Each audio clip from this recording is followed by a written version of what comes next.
నమస్కారం. 'శ్రీ' చదివే నారాయణరావు నవల 12వ భాగాన్ని విని ఆనందిద్దాం. పరమేశ్వరుడు ఆ ఆంధ్రదేశానికి కుజుడో శనో రాజ్యం చేస్తూ ఉన్నాడు. లేకపోతే పూర్వకాలంలో కోటీశ్వరులున్న దేశంలో నేడు 10 లక్షలున్న సావుకార్లు అరుదు. మహారాజులు కవితా పోషకులై కృతులుగొన్న కాలం పోయి కవిత్వం పేరు చెప్పితే నీరసించే దిక్కుమాలిన కాలం వచ్చింది. అమరావతిలో, నాగార్జునమెట్టలో, వరంగల్లులో, హంపీలో, మహాబలేశ్వరంలో విరిసిపోయిన శిల్పం నేడు నామమాత్రావశిష్టం అయింది. ఇంకా ఎవరికైనా పేరొచ్చింది అంటే దేశం విడిచి వెళ్ళారు గనుక.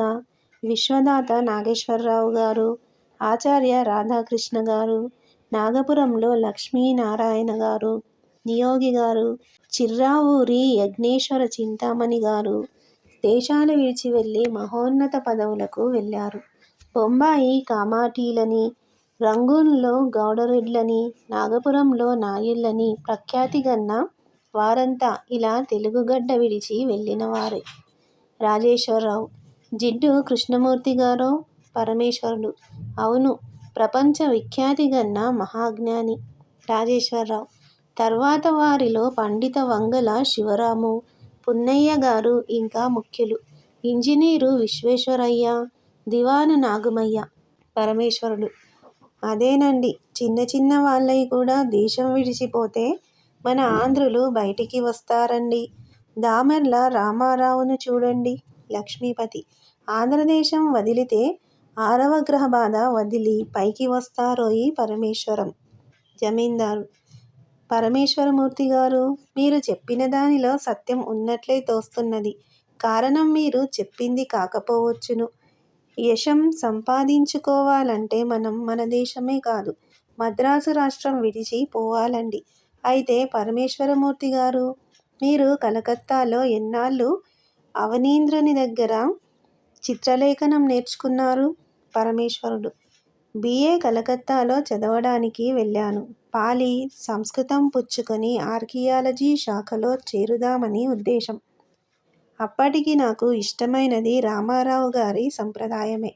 నేను ఇంటర్ తరగతిలో చదివిన 2 ఏళ్ళు ఆయన దగ్గర చిత్రలేఖనం నేర్చుకున్నాను. నా బొమ్మలు 2 బొంబాయిలోనూ, 1 చిన్నపట్టణంలోనూ అమ్ముడైనాయండి. తర్వాత కలకత్తా వెళ్ళి B.A. చదువుతూ అవనీంద్రబాబు పాదాలకడ చిత్రలేఖనానికి దీక్ష వహించాను. లక్ష్మీపతి అప్పుడు వేసిన కొన్ని చిత్రలేఖనాలకు ఇంగ్లాండు, వెంబ్లీలో కూడా ప్రఖ్యాతి వచ్చిందండి. మా పరమేశ్వరునికి ఆస్ట్రేలియాకు వెళ్ళినది ఒక బొమ్మ. ఆ రోజుల్లో పరమేశ్వరుని బొమ్మలెన్నో కలకత్తా ప్రదర్శనములో అమ్ముడయ్యాయి. జమీందారు మీరిప్పుడు వేసిన బొమ్మలేవైనా ఉంటే నాకో బొమ్మ ఖరీదు వేసి పంపించండి. ఖరీదుకు వెరవకుండా మంచి పెద్ద రకమే పంపండి. మరీ చిన్నతనము పంపకండి. నా గ్రంథాలయం గదిలో కొన్ని బొమ్మలు కొని పెట్టవలనని ఉన్నది. నారాయణరావు మీరు ఆలోచించి పంపించండి. రాజేశ్వరరావు నారాయణరావు పరమేశ్వరుని బొమ్మలు 4 కొన్నాడు. అతనికడ గొప్ప చిత్రాలు, ఉత్తమ చిత్రకారులవి 20 ఉన్నాయండి. ఇంతలో కూడా వచ్చిన గుమాస్తా, బాబుగారు 7 గంటలయింది, పడవ తిప్పమని సెలవా అని వినయంగా జమీందారు గారిని అడిగెను. రాజేశ్వరరావు ఓహో, ఈ గాలి గోదావరి సముద్రంలా ఉన్నదే కెరటాలతో అని పాదములు నీటిలోనికి వ్రేలవైచెను. శీతే సుఖోష్ణ సర్వాంగి, గ్రీష్మేతు సుఖశీతల, భర్తృయుక్తాయ చ నారీ సాభ వేద వరవర్ణిని. నిజముగా ఈ గౌతమి స్రవంతి వరవర్ణినియే. గౌతమి మాతవలే, సోదరివలే, ప్రియభామిని వలె తనకు చల్లనై, స్నిగ్ధమై, అనురక్తయై తోచుచుండుటేలనో ఆ నిర్మల వినీల నీరములలో ఉరికి దేహమెల్లా ఆమె కౌగిలింప తన హృదయమూలమునకు ఆమె ప్రేమ చొచ్చుకొనిపోవా, నీటిలోని మత్స్యమై, ఆ నీలజలములోని కణమై ఐక్యమైపోయి తేలియాడుచు, మునుగుచు, బాహువులు సారించి ఈదుచు ఈ గౌతమీ బాలికతో నాతడు ఆడుకొన్నాడు. ఆమె కెరటాలతో పందెము వైచినాడు. లోతులలో మునిగి కన్నులు తెరిచి సూర్యకిరణములు చొచ్చుటచే గరుడబచ్చలైన ఆ గాంభీర్యమున విస్తుపోయినాడు. ఆమె హృదయమున తన సర్వాంగ చైతన్యమునుపసంహరించి తరుశాఖ వలె తేలియాడు. ఉబికిపోవు ఆమె వక్షములతో ఎన్నిసార్లో చంటి పిల్లవాని వలె ఆడుకొన్నాడు. గౌతమీదేవిలోని అనిర్వచనీయమగు ఆనందము తన అంతరాయముల చొరబార ఆమెలో లీనమైనాడు. నారాయణరావి ఆలోచనలతో కన్నులు అరమూతలై పోవ ఆనందమయుడైనాడు. వారిలాంచి కొవ్వూరు లంకకడ ఆగినది. వారందరూ లంకలో దిగి ఆ ఇసుక తిన్నెల్లో అధివసించి మంతనములు సలుపుకొనుచుండిరి. నారాయణరావు గౌతమి సమాహుతుడై బిరబిర లాల్చివిప్పి దానిని ఉత్తరీయమును సేవకునకు అందించి కట్టిన వస్త్రము వెనుకకు విరిచి కట్టి నీటిలోనికి పరుగిడినాడు. లోతులుండును జాగ్రత్త సుమి అని జమీందారు గారు హెచ్చరింప స్నేహితులందరూ నారాయణరావు గజ ఈతగాడని ధైర్యము చెప్పి తాము కూడా నీటిలోనికి దిగిరి. ఒక్క రాజారావునకు మాత్రం ఈతరాదు. అతడొడ్డునే చంటి పిల్లని వలె నీటిలో చేతులు తట్టుచూ వినోదించుచుండెను. గౌతమీమాతకు ఇంకను వరదలు రాలేదు. నిర్మల వినీల జలములతో ఆమె ఒక మహాసరస్సువలె ఉన్నది. గోపీచందనపు పూతల వలె ఇసుక తిప్పలచ్చటచ్చట తల ఎత్తుకొని ఉన్నవి. దూరాన పాపికొండలు స్పష్ట నీల లోహితములగు తమ శిఖరముల ఆ సంధ్యారుణ రాగాబ్ద గగనములోనికి జొనిపి ఆనందించుచున్నవి. పశ్చిమమున లోహిత హరిద్రావర్ణ వికాసమై మధ్య కర్పూరరాగ పూరితమై దిశాంచలముల అవ్యక్త అరుణఛవీ సుందరమై ఆకాశము హృదయమును ద్రవింపచేయుచున్నది. కెరటముల హోరు షడ్జమమై వాయుప్రసారము రిషభమై పక్షుల కలకలారావములు పంచమమై పోవ ప్రకృతిమాత మధుర సంగీతమున జొక్కుచున్నది. పరమేశ్వరమూర్తి నెమ్మదిగా తేలియాడుకొనుచు రాజారావు కడకు వచ్చి, ఓ ముగ్ధబాలుడా, చూడవోయి ఈ ప్రకృతి అందం. నీలో నిద్రాణమై ఉన్న కవితాశక్తిని మేల్కొల్పవోయి. అందులో కరిగి మరిగి లీనమైపోవోయి. నారాయణుడు అడుగో శివమెత్తి ఆడుతున్నాడు. వేయి తీపులు నాలో ఒక్కసారిగా తల ఎత్తుతున్నాయోయి అనుచు హృదయము ఒలకపోసుకొనియెను. జమీందారు గారి చూపులన్నీయు నీటిలో నుంచి వచ్చు సుందర మంజుశ్రీమూర్తియగు అల్లుని మీదనే ఉన్నవి.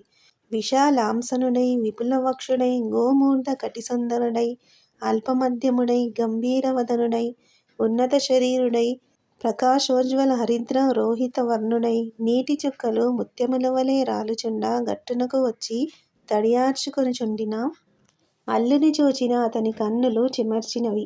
ఈ బాలకుడు అవతారమూర్తి అని ఉబ్బిపోయినాడు. యమునా తీరము బృందావనము శ్యామసుందరుడు.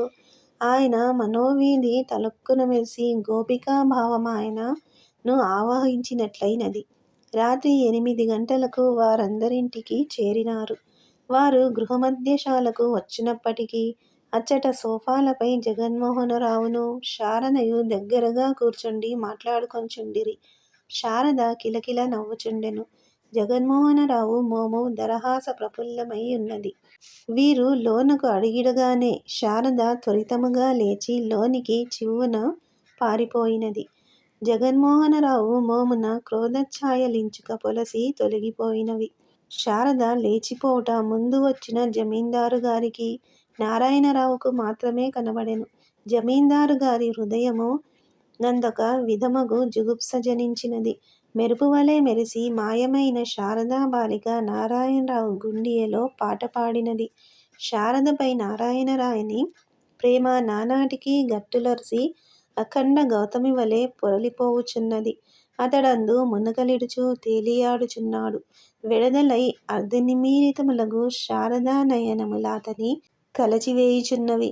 అతని 22 వయసు ముమ్మరము సలసల వెరలి ఆడుచున్నది. వయసులోనున్న స్త్రీ పురుషుల కొండరులపై జనించు నీ వలపు కర్ధమేమో.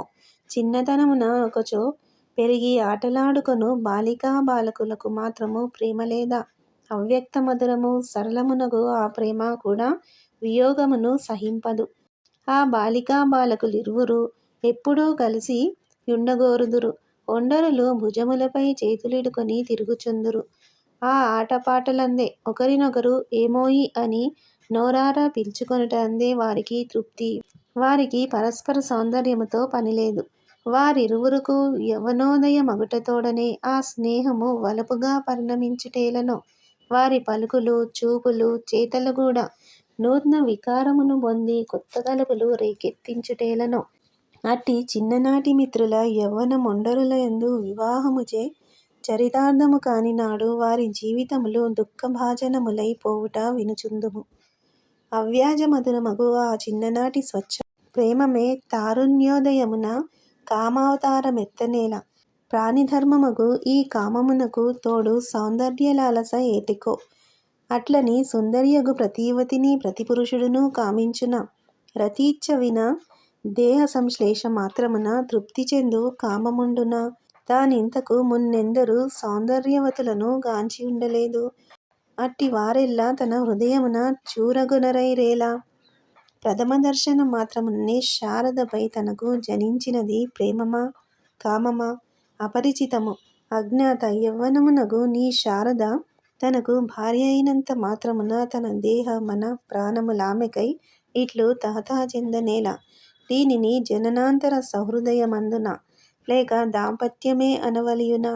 నా ఈ చిన్ని శారదయు నేనును జన్మజన్మముల నొకరినొకరిట్లు వెదకికొనుచు ఏకమగుచున్నామా? ఈ సంయోగ వియోగములకు అంతమెక్కడా? చరితార్థత ఎక్కడా? ఆలోచనాధీనుడగు నారాయణరావు భోజనం చేసి తాంబూలము వేసుకొను శారద నల్లనజేరి, నాకు రెండాకులు రాసి ఇస్తావా అని యాచించెను. ఆమె ఉలికిపడి భర్తవంక ఒక నిమిషము చూచి మారుమాటాడక ఆ లేత తమలంపుటాకులు చిలుకల చుట్టన ఆరంభించెను. నారాయణరావు సంతసమై చిరునవ్వు నవ్వుచూ అచ్చటనే వేరొక యాసనంపై అధివసించెను. నారాయణరావు రూపమానాడు శారదకేలనో సుందరతరమై కన్పించినది. వివిధ వర్ణ విద్యుద్దీపికల ప్రసన్న కాంతిలో అతని రూపము మరింత మోహనమై కన్పించినది. అవ్యక్త మధురములగు నూతనానుభవములామెలో జాగరితముగానోపు లజ్జచే ఆమె కపోలములించుక చెమర్చినవి. ఆమె పెదవుల్లో జ్యోత్స్నలు నాట్యమాడినవి. తలవంచి దీర్ఘములగు కంటిరెప్పులనెత్తి ఆ బాలిక భర్తను మరలగొనుచున్నది. తెల్లని పొందూరు పట్టుసాలి ఖద్దరులార్చిలో నుండి ముడులువడున అతని దేహం సుభగత్వము వెలిగిపోవుచున్నది. ఉబికి విస్తరించి ఉన్న అతని మెడకండరములు తొనలువలె తిరిగి ఉన్నవి. గంభీరమగు అతని ముఖము, విశాల భాలము, తీరైన ముక్కు, చెవులు అతనికి దేవసేనానియగు కుమారస్వామి సౌందర్యమును ప్రసాదించినవి. శారదాదేవి స్తోక వక్షములుప్పొంగినవి. విభ్రమవతి అయినది.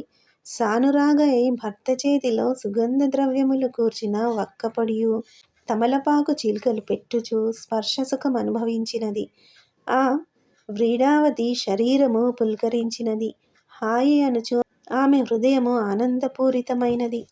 నారాయణరావు మృదులమగు ఆ కరతలము గ్రహించి నీ చేతిరేఖలు చూడవలెనని ఆమె పాని చూడనారంభించెను. మెత్తని గులాబీ మొగ్గవలెనున్న ఆమె చేతిలో రేఖలు స్పష్టములై ఉన్నవి. దీర్ఘములై లలితములగు ఆ వేళ్ళు తీగెలే.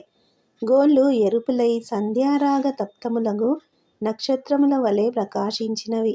నీలము పొదిగిన తన చిటికెన వ్రేలి ఉంగరము తీసి అతడామె అనామికకు తొడిగి ఎంత వదులో అనుచు చిరునవ్వు నవ్వెను.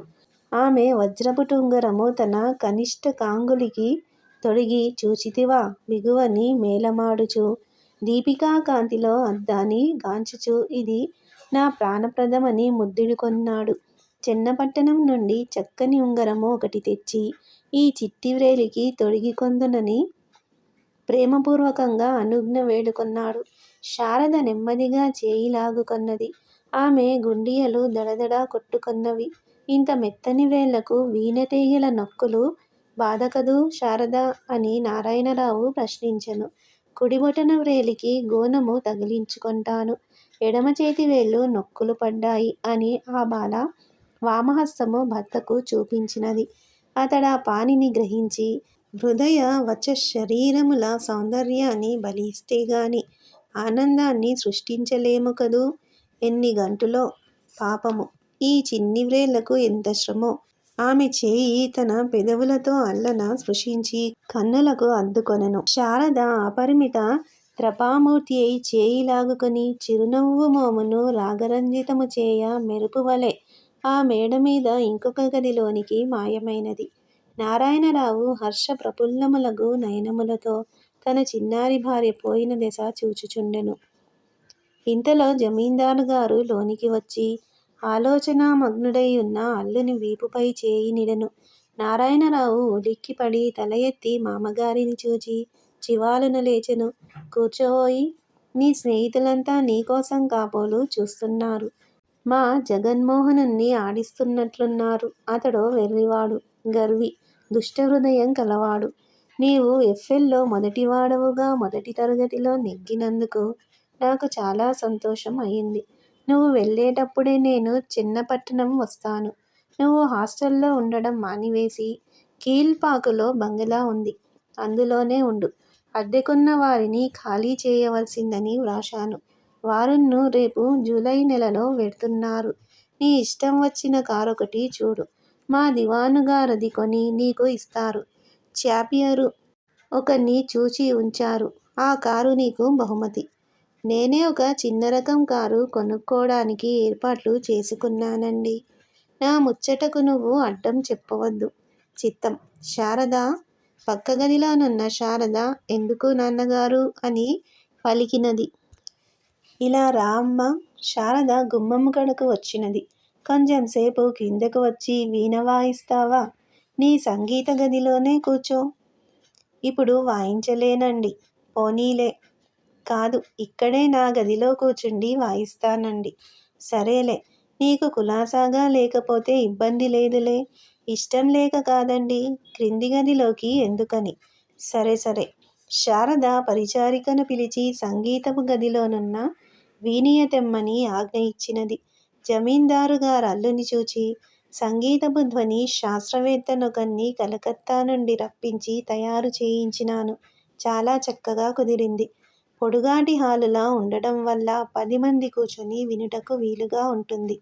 నీ స్నేహితులను పైకి తీసుకుని రావోయి అని అనెను. చిత్తమని నారాయణరావు స్నేహితులను మేడమీదికి పిలుచుకొని రాబోయెను. శారద వీణియ సారెలు బిగించి శృతి మేళవించి కలస్వనమున పాడనారంభించినది. నారాయణరావు స్నేహితులు వచ్చి మేడమీద మధ్యశాలలో ఆసనములపై అధివసించిరి. జగన్మోహనరావు మాత్రము శారద శయనగృహములోనికి పోయి అచ్చట శారదకెదురుగానొక దిండ్లున్న సోఫాపై ఉపవిష్టుడై శారదను తేరి చూడసాగెను. జగన్మోహుని కుర్కుర హృదయమునకు శారద సౌందర్యం అద్దముల పెట్టెలోని ఫలాలఖండమై కలచివేయుచుండెను. జగన్మోహనుడు లోనికి పోవుట చూచి రాజేశ్వరరావు భ్రూయుగ్మము ముడిచినాడు. నారాయణరావు పరమేశ్వరుడు సంగీతలోలురై ఆ ఆనంద లహరీవేగములో తేలిపోయిరి. అహో విమల గాంధర్వమా, నీవానందమూర్తివి, నిర్మల కళారూపమవు, సాక్షాత్కరించిన పరదేవత. నీ దర్శన మాత్రమున పవిత్రత నొందని చేతనాచేతనములున్నయవియే. పరమశివుని డమరుక కింకిణీద్వయి నుండి జనించిన నీ అందాత్మస్వరూపమే వ్యక్తమగును. ప్రాణదుగ్ధమునిచ్చి సురభీమ తల్లివి నీవు. ఆ సంగీతము దిశలనావరించి ప్రణవ స్వరూపమైనది. ఈ నవల మీకు నచ్చితే సబ్స్క్రైబ్ చేయండి, షేర్ చేయండి, లైక్ చేయండి, బెల్ ఐకాన్ను ప్రెస్ చేయండి. శ్రీ ఛానల్ ఆడియో నవలను వింటున్నందుకు ధన్యవాదములు.